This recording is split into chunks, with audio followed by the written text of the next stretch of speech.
नमस्कार मंडळी, चला बनवूया मेटच्या मुलींच्या ताटाला झणझणीत अशी मटर बटाट्याची हुसळ. तर मंडळी बघा, भरपूर कमेंट येत आहेत मला की ताई तुम्ही वाटण वाटताना त्याच्यामध्ये खोबरं का घालत नाही. तर सांगते बघा, खोबरं माझ्या मेटच्या मुलींना काही जणींना आवडत नाही, काही खातात, तर त्यांच्यासाठी मी खोबरं टाकूनच वाटण बनवत असते. आता प्रत्येकाची चॉईस असते.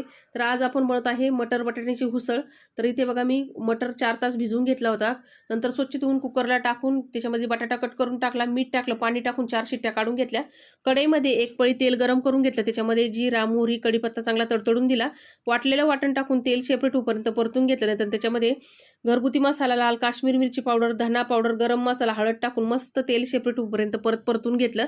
नंतर त्याच्यामध्ये शिजवलेला वाटाणा बटाटा टाकून घेतला आणि मस्त मिक्स करून घेतलं. आता मी एक्स्ट्राचं पाणी टाकलेलं नाही, तुम्हाला हवं असेल तुम्ही टाकू शकता. उकळी काढून मीठ टाकलं, कोथिंबीर टाकली. तयार झाली मटर बटाट्याची हुसळ. तर मंडळी, या तुम्ही पण खायला. भेटूया पुढच्या व्हिडिओमध्ये. धन्यवाद.